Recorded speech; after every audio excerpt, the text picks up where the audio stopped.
Welcome to Restorers, a Water Street Mission podcast.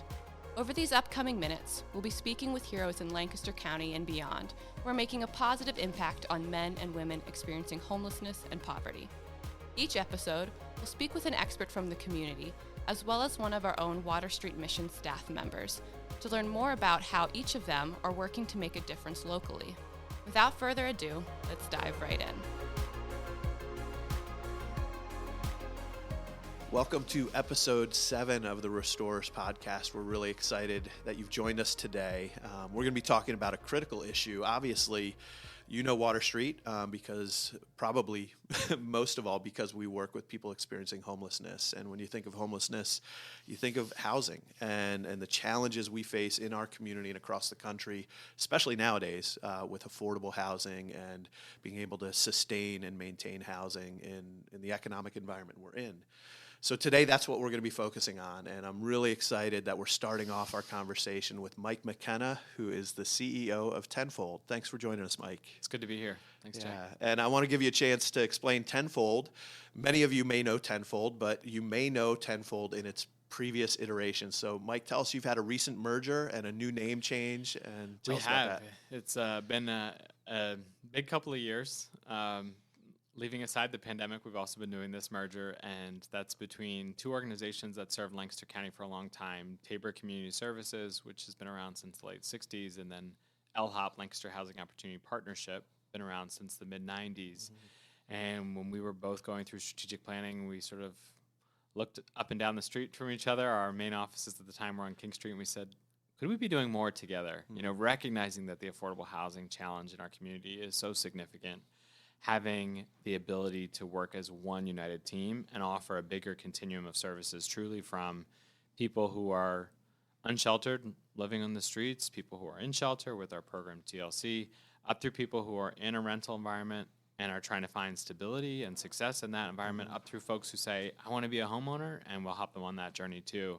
And then we also have a lending arm that's doing some lending to developers to create more affordable housing, as well as doing closing costs and down payment assistance loans for individuals trying to get into their first home. So this entity that was Tabor and LHOP coming together, we felt like it really deserved a new name that honored the past, but also charted the future for us. And so that's where Tenfold emerged. Right. And we've been Tenfold since about May of 2021, and really feel like we're leaning into that. And that's a promise we're making to the people that we serve, that we're going to hope for them and try to deliver alongside them, you know, greater success in the future. It's for people who invest in the work. It's for our team and our collective goal around impact. And really wanting to see that we are greater than the sum of our parts. And it's also about our partnerships, right? Yeah. We work closely with Water Street. We work closely with so many other organizations. It's how do we do this work in such a way that it lifts all of these goals that we have for the community. That's one of the things I love about working in Lancaster in this arena is there is such a spirit of collaboration and support. None of us can do it alone. Right. Even before we got on just now, I was saying, like, Tabor does something, like, you're touching it all the way from unsheltered homelessness to people buying their own homes and even creating affordable housing. Like, that's just phenomenal, that combination of LHOP and Tabor to now be Tenfold and having that kind of impact and continuing to collaborate and partner with others in the community. So, we can get so much more done together. I have to give a personal shout out to how Tenfold helped me 26 years ago when I was buying my first house in Lancaster. I took the first-time home buyers class and got some closing cost assistance. So I can attest personally to the impact they've had on my life, my journey in Lancaster, and I know you guys have impacted thousands. I'm an alum of the homebuyer class as well. Learned a lot, as I shared with you. There were some things while I was sitting in the class I realized I would have done differently if I had taken the class a little bit earlier. So anybody who's listening, if you're contemplating, find out where you can get homebuyer education before you go on that journey, because it really will help. Yeah. And you and your organization have a unique view of the challenges we're facing. So to get to our topic of sustainable housing and the role that plays in helping people avoid homelessness, get out of homelessness, we have a unique challenge in our community and country right now. Tell us a little bit about what we're facing in that arena. Yeah, so we're seeing that the supply of housing, pretty much for any income level, but especially as you look to households that are low income or very low income, there's a big mismatch between the number of households looking for those units that are considered affordable and the actual supply of those units. And so what we see in that environment is that some landlords have this incentive to charge a maximum rate that they can without also investing in that property because they know that there's a lot of people seeking that housing. And then we also have an incentive on the different end of the market where most of the new construction is actually single-family developments, which are priced to sell at a price point that's quite high, typically $300,000, $400,000, or $500,000. And we know that the actual incomes for so many of the people that Water Street serves or that Tenfold serves would be significantly less. These would be households making sometimes less than $30,000 a year, trying to make ends meet and seeing that they're spending more than 30% of their income. That's sort of the national standard is 30% of your income or less is considered housing affordability. Over that, you're considered cost burdened. And we have families that are spending 60% of their income, 70% of their income. And what happens in that scenario, when you have to spend that much on the rent or that much on the mortgage, what's left for medical bills? What's left for education? What's left for things that are important to the well-being of the family, right? So, and when those momentary crises come up that you can't even plan for, let alone the regular costs. Exactly. Where's that reserve? Most likely vulnerable. It's not there. Yeah. And we see it not only in the for sale, you mentioned some of the numbers around the for sale market and how high that is, but even the influx. Right now in Lancaster City, there are a number of apartment projects that are in the works. They're either in planning and approval phase, some under construction, some just completed construction. Literally well over 1,000 units being built right now in Lancaster. But the vast majority of them are market rate and luxury. Yes, I think the statistic I've seen for the city of Lancaster is about 15% of those units would be considered affordable, which is itself significant, and we're celebrating, and there's been a lot of time and attention spent into finding the financing to make those deals work for that number of units. But as you said, most of that new supply is going to a higher end of the market, so it won't have that relief effect that all of us who are trying to work with people on their journey out of homelessness or people who are already in an apartment but perhaps need to find something that's more affordable or closer to work or maybe something that gives them the opportunity to live in the neighborhood of their own choosing. Those options are fewer and farther between.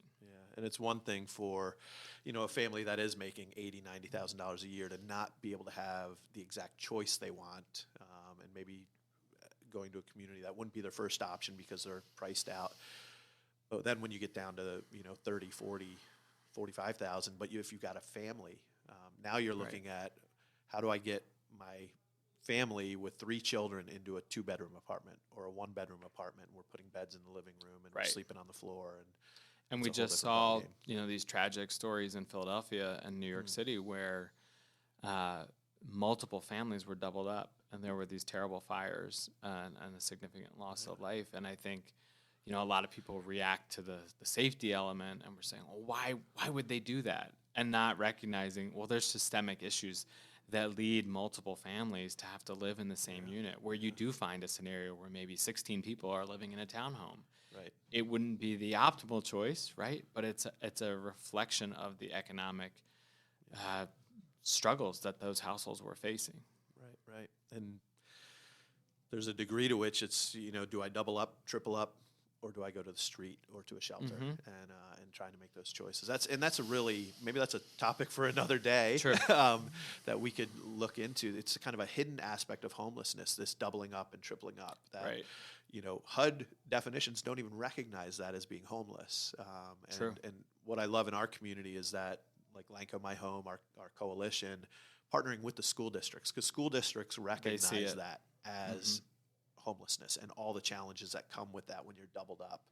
And how do we bring our resources and partnerships together to help families in those situations, even if the HUD dollars don't follow, right? But it's still part of the picture, and it's still the experience of those families. Absolutely. And so we need to be able to respond to that. Yeah, and we know there's another issue that's kind of a contributing factor in the environment we're in right now. We came through the pandemic, and we had this eviction moratorium, which was incredibly helpful in the moment. Right. But that eviction moratorium has expired, and I'm curious to hear, what are we seeing locally related to that? Yeah. So the eviction moratorium was the right call in light of the public health risks and in light of the economic fallout. We knew there were so many, millions of Americans who lost income in those months of the pandemic early on, and then that made it that much harder for people to stay in their homes. But as we know, having to serve people in a congregate setting or in other types of homeless settings can be really challenging when you're trying to maintain mitigation for COVID. So the moratorium definitely worked. What it created, though, was pretty significant distortion in what happens with the natural turnover in the rental market. Yeah. So we're seeing now record numbers of referrals, per month to the coordinated entry system for homelessness.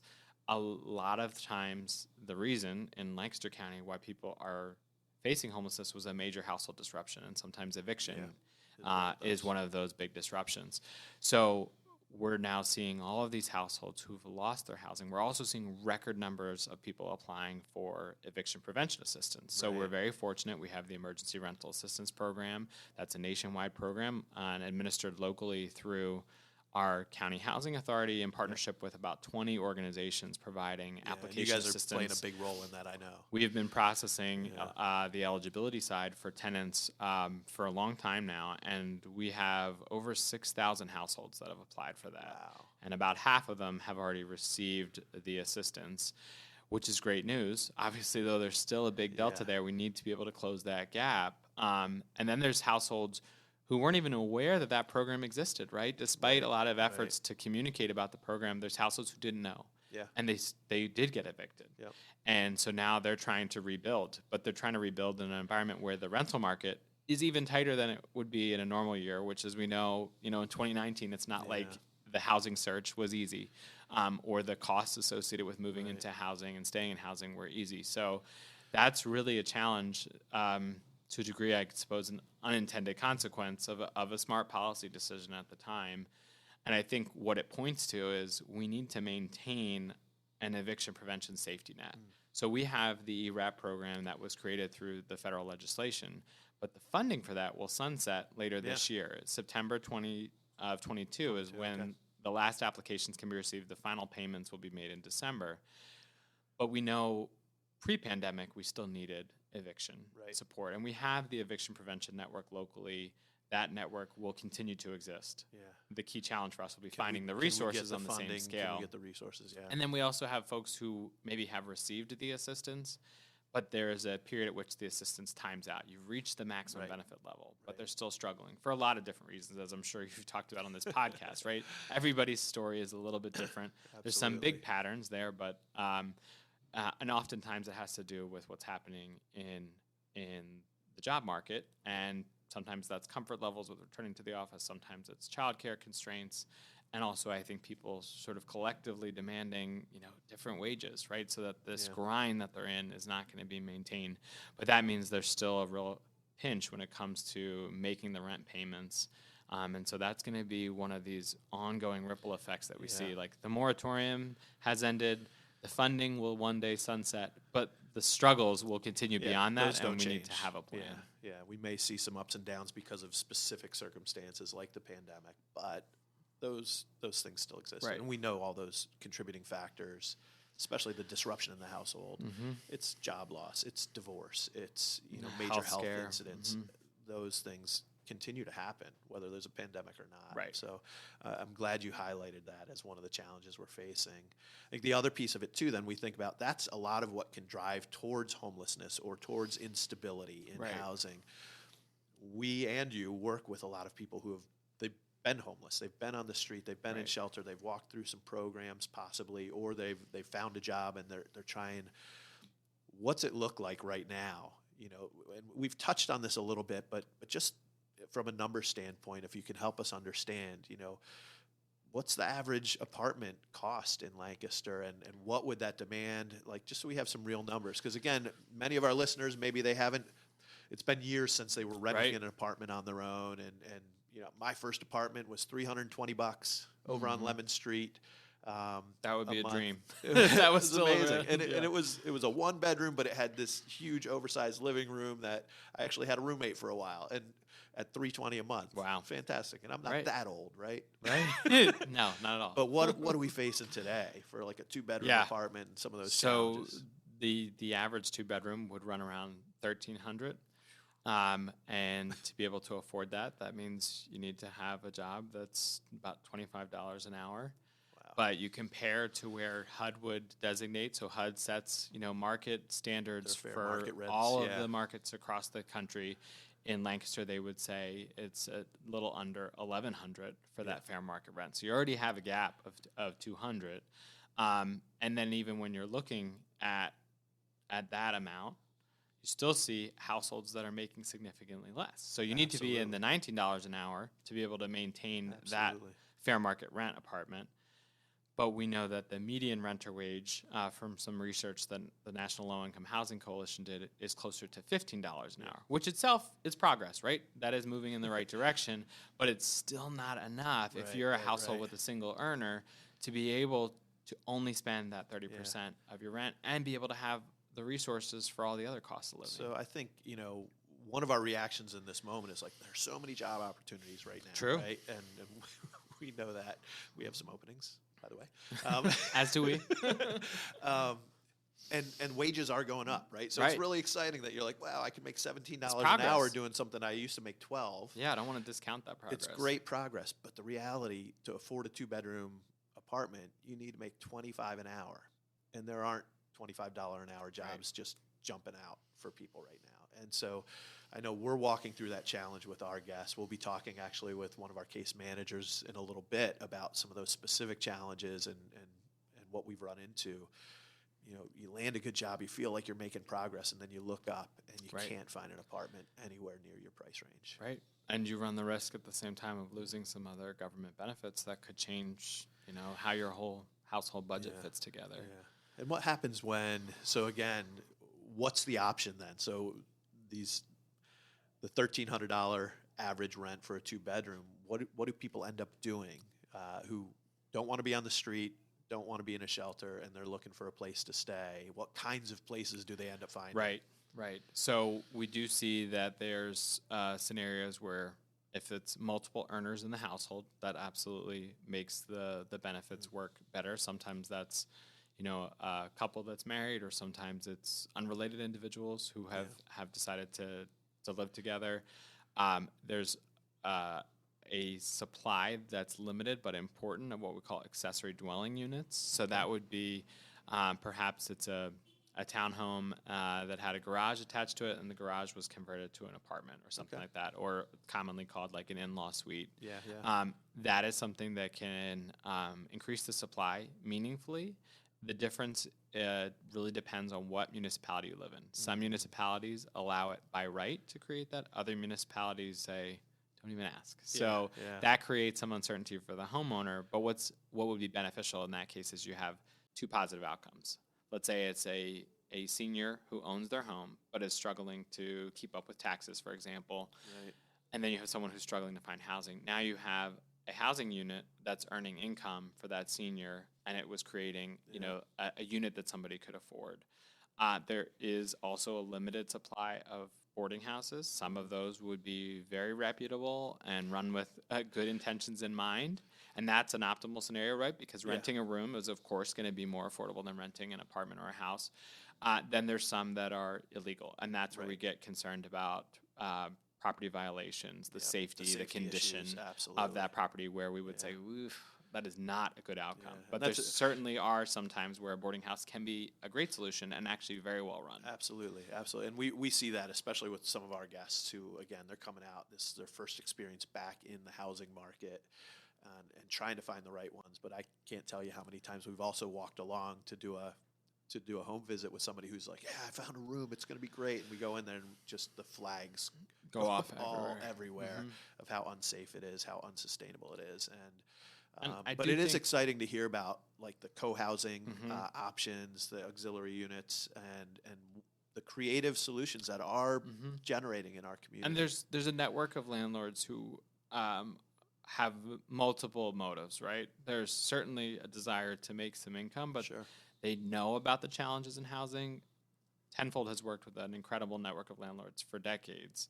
I'm sure that Water Street has many of those same relationships as well. And so they are charging rents that would be more affordable, that would be in that fair market rent or even less. And so that connection and relationship that our case managers, housing locators have with those landlords can make a big difference, because that can be, now we have this opportunity. And then we do have some really significant players in the affordable housing. Yeah, I was going to ask market. about that, because obviously here in Lancaster, I think we're blessed. We have two great affordable housing developers right here in the community. Yes. Others who are interested in the community. Absolutely, yeah. So HDC, Mid-Atlantic, Community Basics would be two large developers of affordable housing. So they would create, most of the time, communities where all of the units are designated as affordable. Right. And they maintain that affordability over the long term. It's usually a minimum 15 to 20 years, but both organizations very committed to sustaining it even beyond that.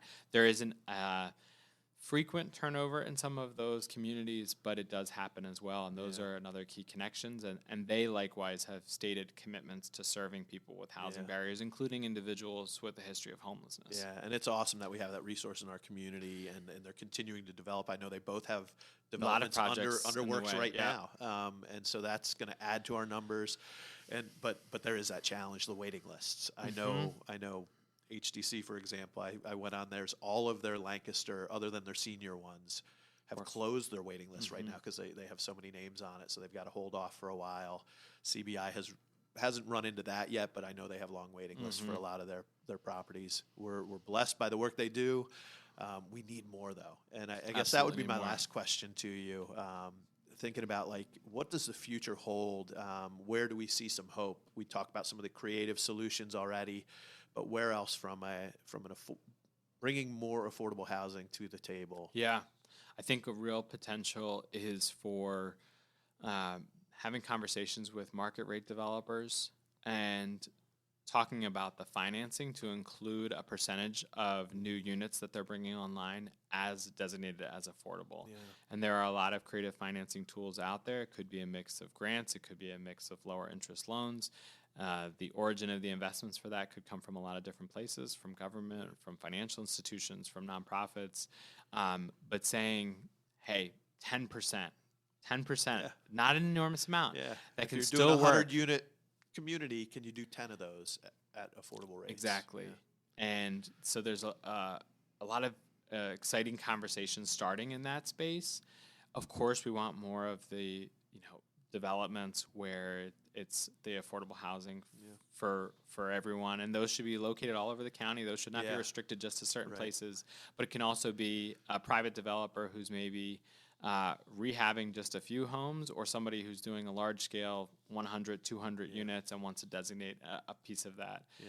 And in addition to the financing, we need to look at the zoning regulations, look at the zoning standards. Where is that restricted, and how can we change that to make it more inviting? It doesn't sound very exciting, but so many decisions do get made at that local township level, and there's a lot of difference in how those are set up. And all of those differences, for a developer to try to keep up with those, that costs money, that costs time, that costs expertise, and that's part of what contributes to making the creation of more affordable housing more expensive and more difficult. So we need to look at the financing, look at the policies, and then there's the PR element, right? Because we do have this not in my backyard sentiment in various parts of the community, and I think people understanding that having housing choice and people of all income levels being able to live where they choose and be part of neighborhoods, be part of community, that's a blessing for all of us. That's not a hardship, that's a blessing. It enhances the community as a whole. And I think that's a much broader conversation we can have. Maybe I'll bring you back. I would love it. And we could talk about that dynamic of being the a good value neighbor, of having those mixed communities, mixed income levels. We used to have that all over, and that was the norm. It's gone.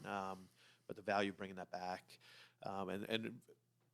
I'm hearing you talk about the challenges, the differences in municipalities, and the challenges in cost of development. I have a good friend who runs the mission in Los Angeles, right on Skid Row, and they've dedicated $1 billion to creating affordable housing for the homeless, but it's costing them $600,000 per unit. Oh my gosh. because of all the regulatory things, all of the demand, and the cost of property and building in LA. Right. I'm grateful we're in Lancaster. Yeah. Right. And they're working on those. Our costs are not on that scale. Thankful Not for that. anywhere near there, but it's unbelievable. So they put $1 billion towards it, and they've only created like 500 It units. doesn't go nearly as far and as they you have think. tens of thousands of people on the street. It's a whole different scenario than ours. But it's endemic across the country.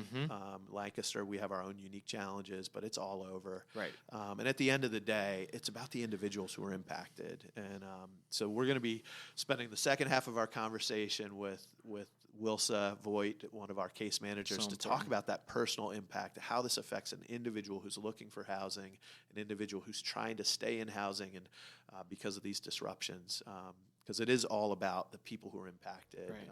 Thank Gotta you keep them so at the much, heart. Mike.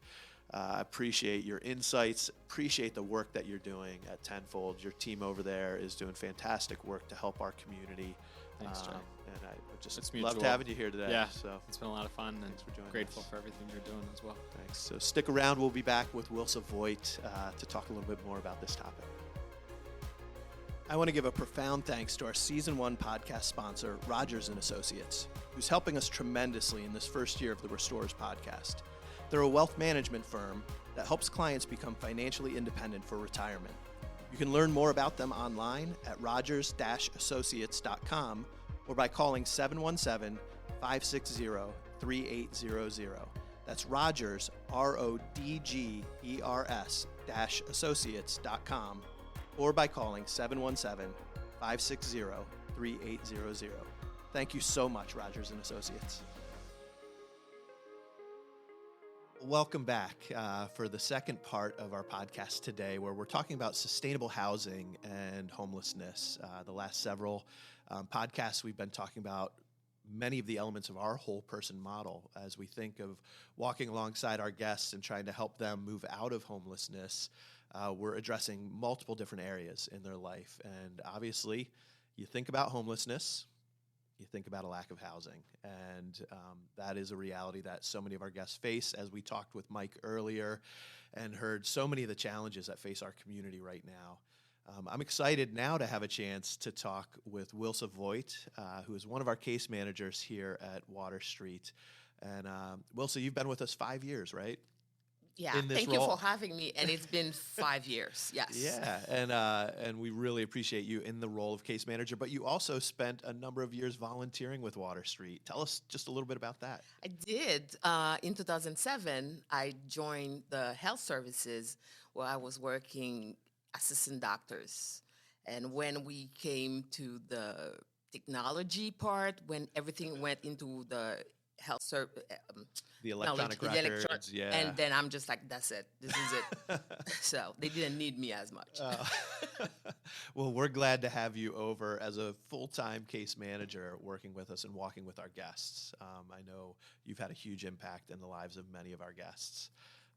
So thank you. And so we're going to be talking with Wilsa about kind of the more personal side, the individual side. We talked about the big picture with Mike. But how do these challenges impact our guests? So, the fact that there is such a dearth of affordable housing in Lancaster City, in Lancaster County, just in a general sense, Wilsa, how do you see that impact our guests on a day-to-day basis? It does, because when you work with the guests, they come to us, they're broken.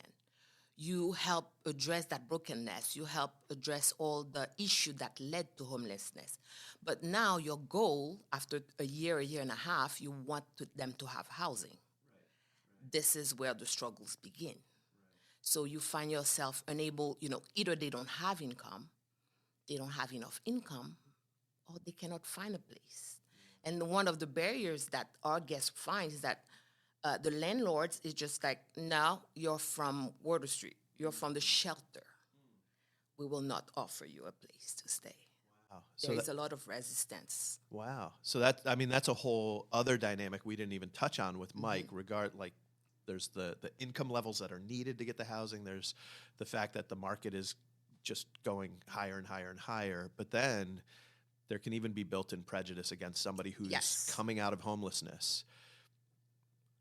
for a moment, let's think about it from the landlord's perspective. Why would a landlord do that other than I'm just mean and evil and I don't want to help somebody who's hurt? But practically, why would a landlord? Practically is the fact that they had maybe a bad experience with a previous guest. They didn't pay their rent. We had cases where the person would be in the place and leave after 2 weeks, not pay enough. So they are very reticent, very hesitant to, oh, you come from the shelter.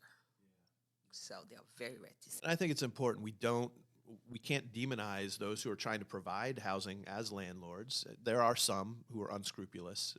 That exists. There are slumlords in Lancaster. That is beyond denial. But even those who are just trying to make a living through it, trying to help their community, there are challenges. And when you've had bad experiences, sometimes it's hard to take a chance. But that impacts somebody who is not even involved in it, right? Yeah, that's a really interesting insight that adds another layer of challenge for our guests. Thinking about just from a practical standpoint, you mentioned how many of our guests were walking with them, we're trying to help address issues, helping them find employment at the right point in their journey, and then how easy is it to find a job that pays enough to afford an apartment in Lancaster? That's where our guests, when we do the budget, when we work with them, and they cannot at $15 an hour, our guests don't have the means to get an apartment when we consider the price of an apartment. And the apartments, let's say at $845, if an apartment is at that, by the time our guests submit the application, somebody was there already. So you start to zero with that. Yeah, and with the low number of affordable housing, what have you run into? Because I know you walked this journey with them as a case manager, helping them contact and reach out, fill out applications, waiting lists. Yes.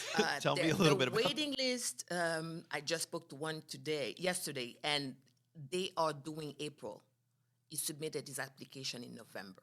Wow. So and some waiting lists are 2-3 years.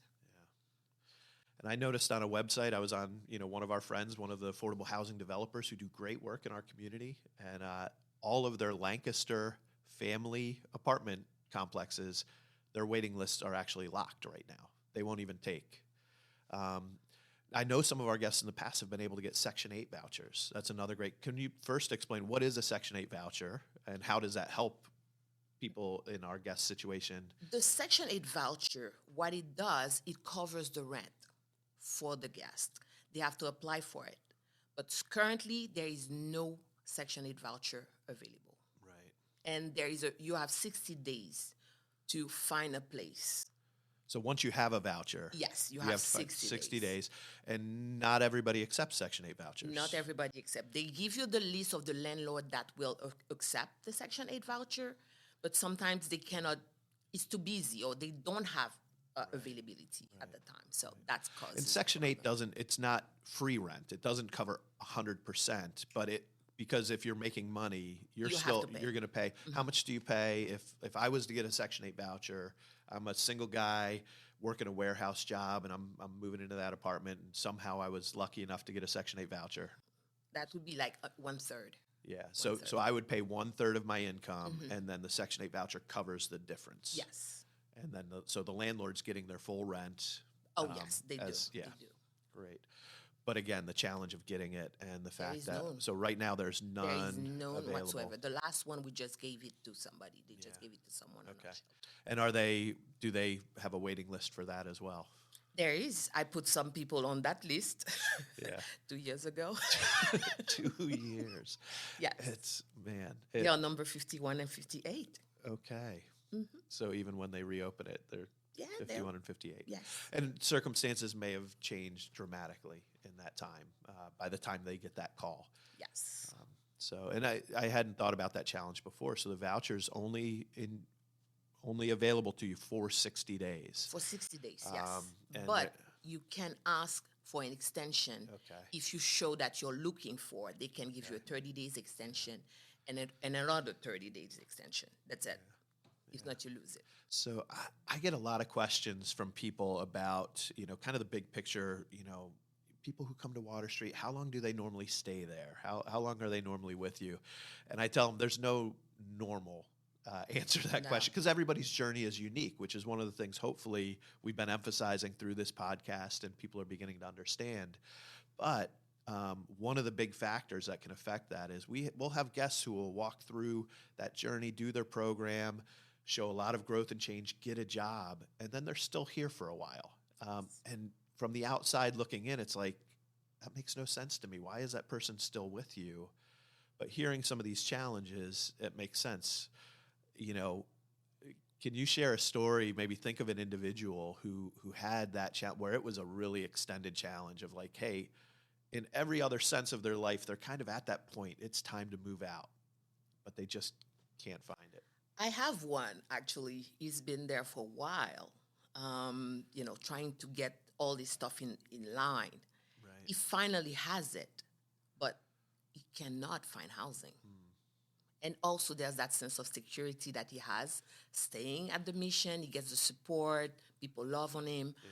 But I said, no, time to get out of here. Yeah. But where? So there's the practical challenges and the emotional challenges of taking that step out. And I think that's another thing we underestimate sometimes, because sustainable housing isn't just about the financial aspect of it. Obviously, it has to be in an affordable range, where you can make enough money to pay your rent and utilities and all those other factors and not be on the brink of losing your apartment every week.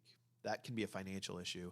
What are the other issues from a personal standpoint that, like, when somebody moves out into that apartment, are critical for them to have for that to be sustainable? The support. We don't want them to lose the support they had here that made them successful to the point where they could get housing. We need to go out there and continue to support them.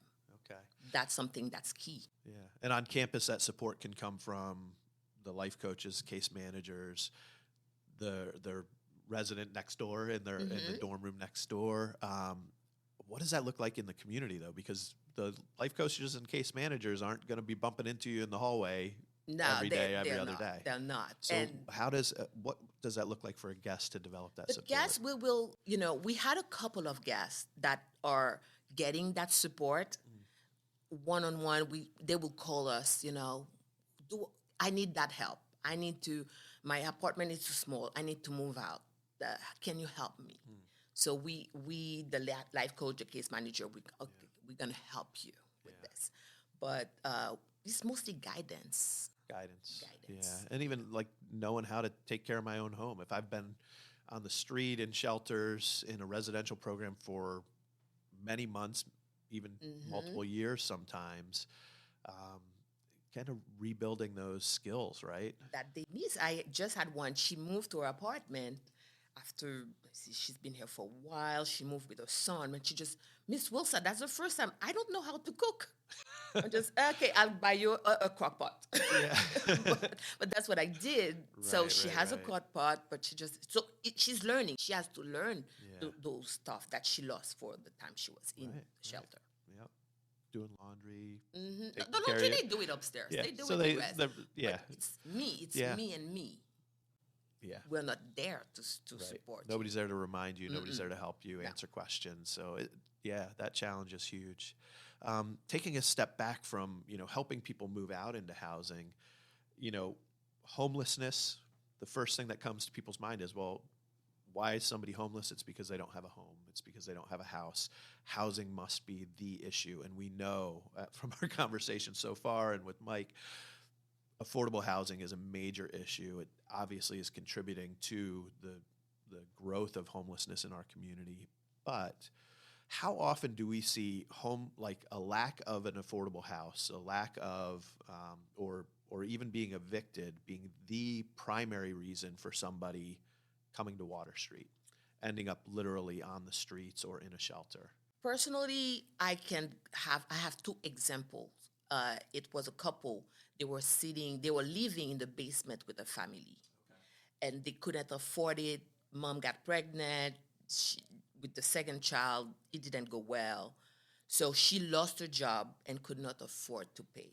So she ended up, the family asked her to leave. So she ended up with us, with And 2 months old baby. she couldn't find another apartment she No, could afford no, if she couldn't even afford a room. No, she Yeah. couldn't. She couldn't. She was in a basement. So the family, that whole family, the father had to separate, and the mom had to stay with us. I mean, and that's a good example. And it sounds like even that one it's interlocking issues, right? It was a health thing. It was a loss of job.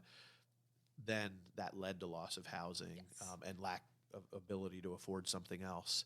Can you think of anywhere literally it was like, hey, we just couldn't afford our rent. We couldn't find a place. And so now we're turning to Water Street. Like, I have a job, but I just can't find an affordable place, and I'm coming to Water Street for this season. A lot of the guests, not a lot, but there are some of the guests who just need a place to stay. They are working, but they don't make enough to get housing. So they come to us. And we'll often work with some of those guests who do have some stability in other areas of their life and they just can't find it. Often those are the guests who will stay in our Providence shelter. Yes. They won't necessarily go into residential because we'll focus on how do we help them find that affordable place, and hopefully within a reasonable window of time, right? Yeah, but you know how hard it is. Yeah. And as we said, so that wouldn't necessarily be the majority of people who are coming in the door, though. No, because some of the guests, they had housing, but because of their behavior or other struggles, they are unable to keep that housing. So they come to us. So it wasn't the affordability of it. It was other factors in Other their life. factors, Yeah. yes. And that's some of what we're addressing in our other podcasts too. How we're looking at different issues and root issues in people's lives and trying to walk with them. So this whole topic, admittedly, can be a little depressing. Oh, it is. The challenges, banging your head against the wall, looking for something that's affordable. You've got somebody who's been working and really struggling to get to a better place, and they just can't find anything in their price range. That can be depressing. I'd love if you could share maybe a positive story of a victory that we've seen. I do have one. I know we have them. Thank you. I do. But I tend to tell to the guests that, you know what, Water Street is just a pit stop. I said, I have a picture in their action plan. It's a pit stop. You come, you fix yourself, you're out. But in order for I had that guest. He was a rebounding guest, coming over and over and over. We created special AP for him. He could teach the classes. He knew because he knew his struggle. But finally, he called me, said, I'm ready. He got a job, a good paying job. And God has blessed him with an apartment not too far from here, in the range he could afford. I'm just, how did you get that? Shh, I'm not telling you. But he's not sharing it, but he was able to get, because he didn't want to get a room. So he ended up going that place. So that's his place. He said it's not big, but he's happy with it. It's a small apartment, but he's happy with it. And that's the key. Like, it's not necessarily about, all this space in the world, but it is challenging. Sometimes the only affordable places are kind of scary. Like, we've seen that, right? Oh, yeah. In a market like this, single room occupancies where you've got a bathroom down the hall and a mini kitchenette in your room in a single room, those are going for $600-$700. Yes. And so it's wonderful to hear a story of finding that right place. One, Even somebody who's rebounded and had that struggle. I'm curious, are there any families that you've been able to walk with that have seen a victory in the housing arena? She just left, and that person was in the program, the Isaiah 61. Oh, really? That young lady, she came, she had a son, but she struggled. We thought, oh my word, that's a kid. It's like she's 16. We had to push her. Oh, wow. And then she graduated. She graduated as a vet tech. Oh, wow. So she had a diploma. Excellent. We connected her with Bridge of Hope, and they helped her get a place to stay. Excellent. That was the way for her to get the place. That's awesome. And that's a great reminder that it's not just about Water Street. It's not just about Wilsa, the case manager, trying to find the right place. There are partners in the community that we can work with. And we were speaking earlier with Mike McKenna from Tenfold. We know that they have, sheltered independent living and other resources, and we often connect with them. You mentioned Bridge of Hope. Yes, they do help us. That's actually most of the success stories I have is because we connected through the community. We had Bridge of Hope, Homes of Hope, all the hopes, all the homes. All the hopes. So we connected with them. Yeah. So that's it. You know, we're able, can you support that person? Can you help us? We did our part. Can you? So the community support is key. That's wonderful to hear. And that really reflects one of the core values of Water Street, right? Partnership with the community. Yeah. We can't do this alone. Our guests can't do it alone. We work together. We walk with them, but we also walk with other organizations in the community. We're grateful for them. Wilsa, thank you for taking the time to share with us the challenges and even the joys of walking through this real challenge of sustainable housing. Thank you for having me. Yeah, and I hope you enjoyed our conversation today. It's a real challenge. You know, I think we're all well aware of that reality and the challenges in front of us. Continue to lift up Water Street and our partners in the community as we walk with our guests in this challenging season and try to help them find sustainable housing. Thanks for joining us today.